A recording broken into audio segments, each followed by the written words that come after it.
Allez, Servette.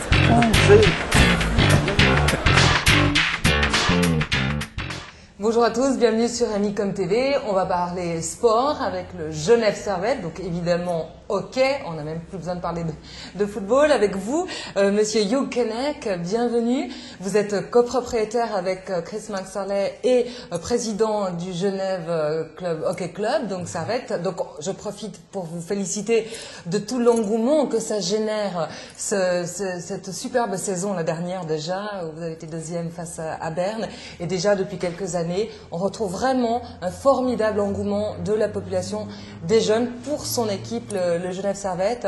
Vous en êtes conscient évidemment, vous êtes content de ça? Absolument.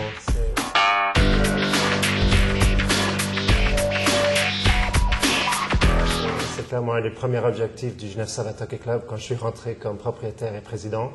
J'ai maintenant fait 4 saisons, c'était de devenir très très populaire et clairement aussi avoir un succès sportif est important, mais surtout de remplir la patinoire à guichet fermé et d'avoir le soutien de la grande population genevoise.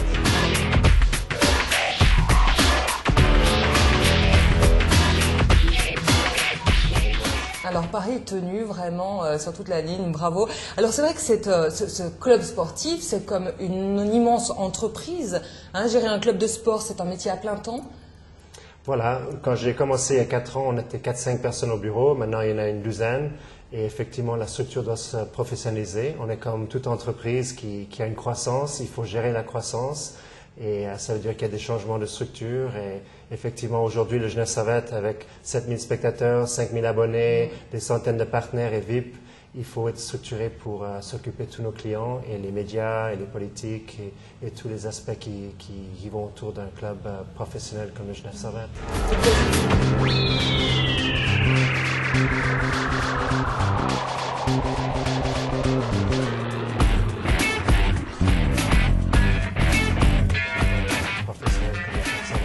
Donc dans une grande entreprise, il y a une hiérarchie. J'imagine comment elle fonctionne chez vous?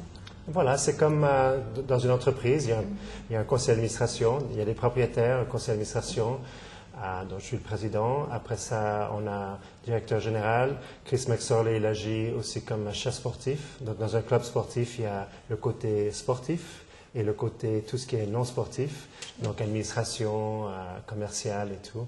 Donc ça, c'est les deux veines, disons, les plus importantes dans un club. Donc chacun a sa propre tâche, des rôles bien définis. Ça représente combien de personnes?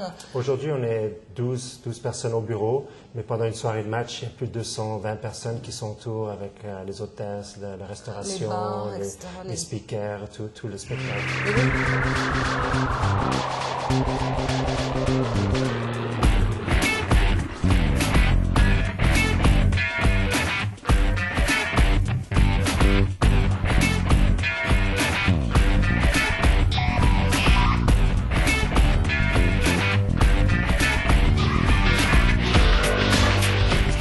Et vous êtes à côté de Chris McSorley, vous êtes près de la patine, vraiment au bord de la patinoire pendant les matchs? Non, moi je suis plutôt avec les supporters et les partenaires. Comme je dis, c'est important. Souvent dans un club, les présidents ils ont tendance à toucher un petit peu trop, à mon avis, le côté sportif. Chacun son métier.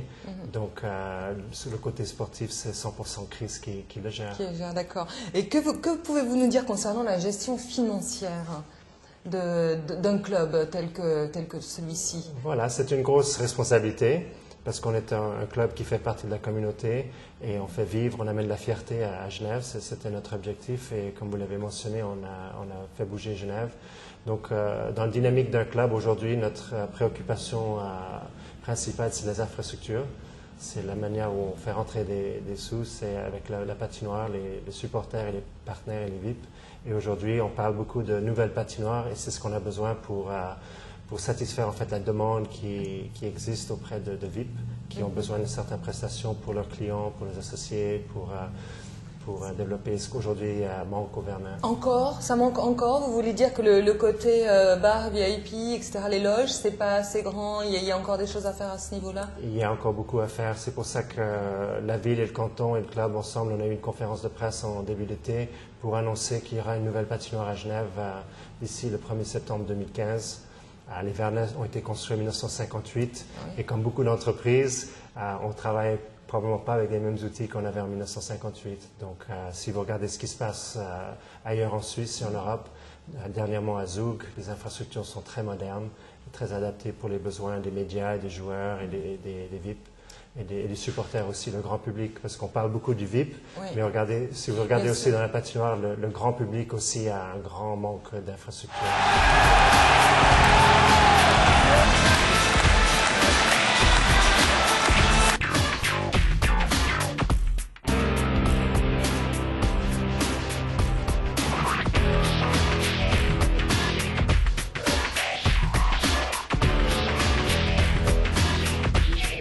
Ça veut dire que, parce qu'il y a eu des travaux qui ont été faits quand même dernièrement, ça veut dire délocaliser, faire une patinoire ailleurs, une deuxième, ou faire une plus grande de celle qui existe déjà? Non, la patinoire des Vernets est plus ou moins classée. Oui.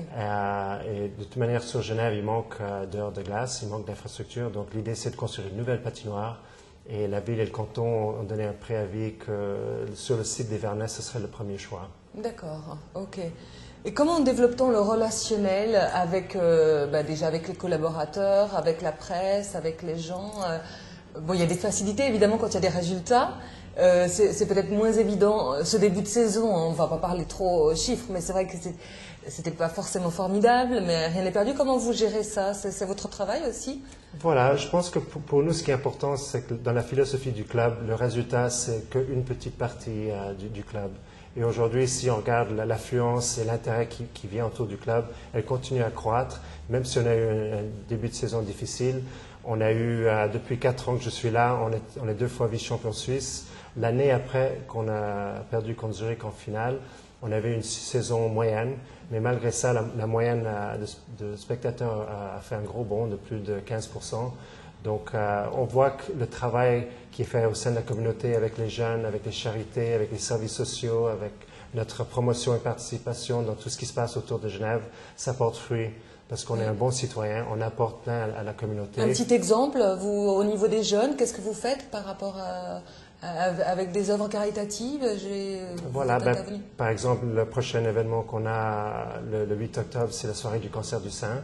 Et là, on soutient une organisation, le réseau du cancer du sein, qui soutient les personnes atteintes.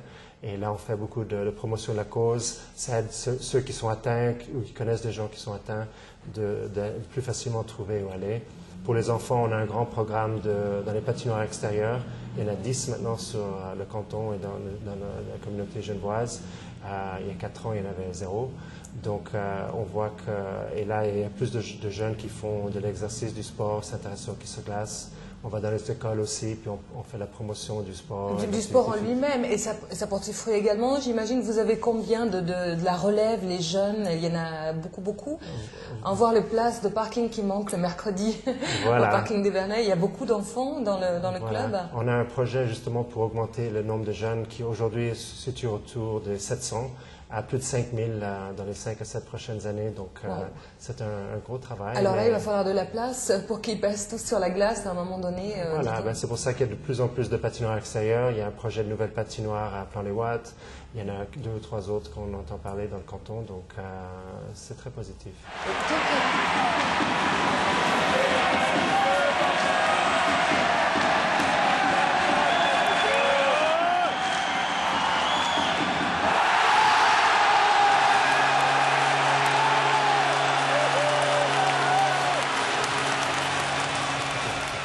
Quelles qualités faut-il avoir pour diriger un club de sport? Quelles sont les qualités essentielles?